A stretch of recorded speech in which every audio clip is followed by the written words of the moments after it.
How's it going today? It's all right. You good to go? You good to go? I'm good to go. Yeah. Brian? Mike, is it too simple to say just start the game tomorrow? I would have blown my Achilles out if I didn't have on my PF flyers. I had on my PF flyers, and so they helped give me the support I needed. It's old school. Listen, I'm fine right about OG's injury. I have time to I respect that. Is it just too simple to say start the game tomorrow, run the play where Jalen gets one-on-one with Harden?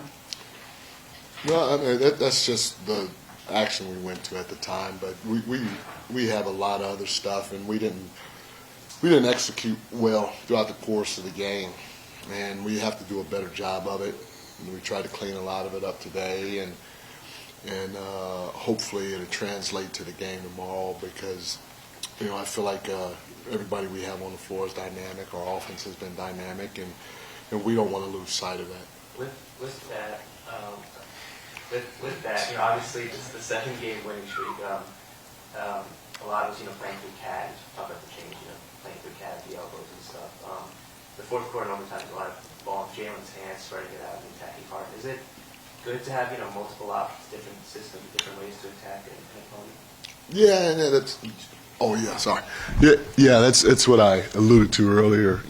Trying to show the diversity that our group has, not just with the actions that we try to execute, but also with the players involved in it. I got to try to do a better job of helping with that diversity throughout the course of the game, so that down the stretch we have a few more things that we can go to. Mike, I think you talk a lot about throughout the year about players having accountability. Who do you see, like you said, Jalen up in the huddle and kind of taking charge a couple times when you guys were down? How much of that do you appreciate seeing? Not a lot of teams have a captain and a guy whose voice can be heard there. I love it. The teams I've been around that have had a lot of success, they usually have accountability within their group, because that goes a lot further than me yelling or saying stuff at times. Christian? Mike, I have two quick ones.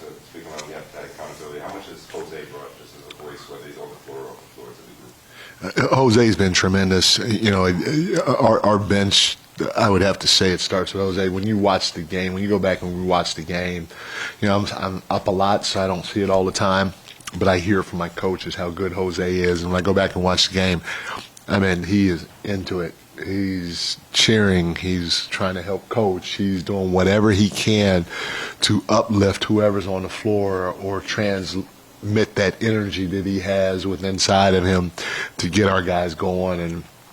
And because of that, our bench has kind of followed suit. We have some young guys on the bench that really don't know what to do when you're talking about Mo and Pac and to a certain degree Tyler and Ariel, but those guys have seen Jose and they've kind of followed his lead, and our bench has been tremendous throughout the course of this playoff run. And second, just with Mikhail, those two shots that he hit in crunch time, what have you seen from him late game situations? We know what he does on the defense end, but offensively. Yeah, no, they were big.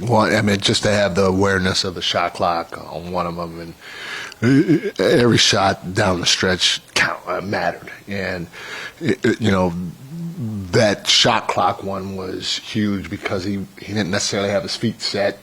He was dribbling the basketball, and sometimes you can kind of get lost within the time on the shot clock, and he didn't. His awareness level was out of this world, and he shot it and buried it. And then the second one, obviously Jalen did a nice job of drawing a second defender, and that's the trust that Jalen has in his teammates. He kind of got off it, and Mikhail buried it right in front of our bench. So just two huge shots that he hit, and then he, you can't.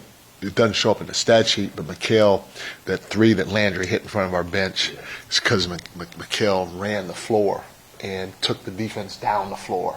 Jalen drove to the middle and sprayed the ball to Landry and gets a wide open three because of Mikhail's ability to run, just put his head down and run at a point in the game when everybody's tired, just to suck the defense in. As somebody who's been a big proponent of Landry this season, how good was it for you to see him have that playoff moment? And then what were you thinking against the back of the rim and the backboard, and it looked like it wasn't going to do that. You know, it's crazy. I don't know. I kind of felt it was going in. I don't know why. It's just one of those things. I was like, I think that's going to go in. As crazy as it sounded, and you know, just watching Landry, he just plays so hard. He's tough. He's gonna leave it out on the floor. He's great getting into the ball, and then, I mean, if you leave him open, I mean, he's fantastic. The last, the 2 games before against Philly, he was great shooting a 3. He was great taking the ball off the dribble. He was great defensively. He was great getting out in transition. And so for me, watching, when I took the job, watching the film and seeing him play when I was trying to get the job, and then throughout the course of the year, not only that, but seeing him step up in big moments. We don't go to the Cup without his performance against Miami when everybody's out. And so to see those things, he has that ability. And so for me, the confidence is always there. I just got to try to keep finding minutes for him. OG looked like started to get his way back into the NBA. You know, collegiate make it through that game and show some signs of him getting back to the game. No, it's good.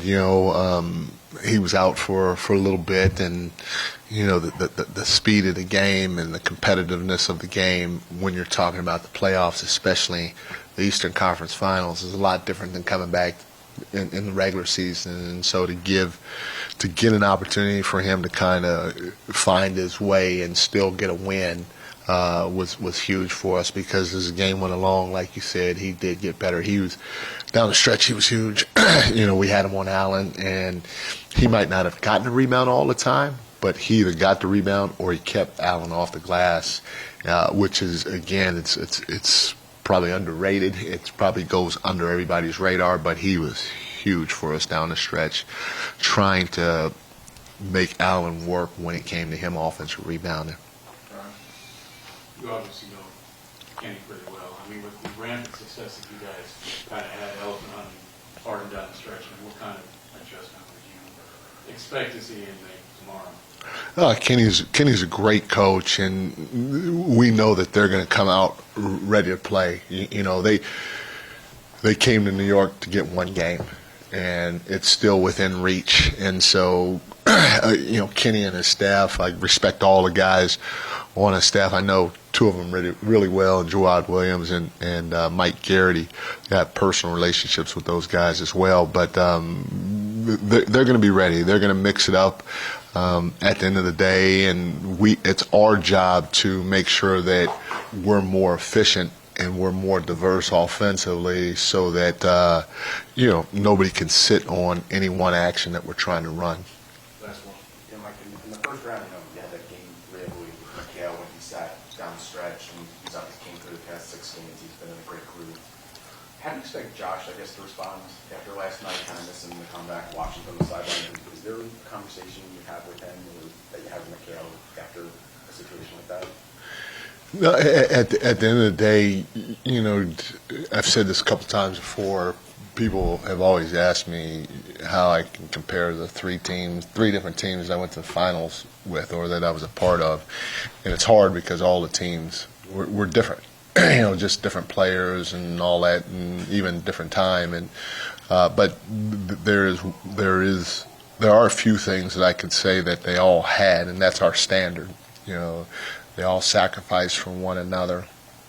They all had a competitive spirit. They were all connected, and they all believed in each other and in the process, while holding each other accountable. And that's our standard here. We have a contract that basically says those things that we all signed from Mr. Dolan on down. And obviously a big one when you're in that situation that Josh was in last night, or McHale was in the Atlanta series, is sacrifice. And those guys did. They sacrificed their minutes willingly, obviously, and they were great about it while keeping themselves ready. McHale was fantastic throughout that playoff series, and I don't see anything different for Josh going forward.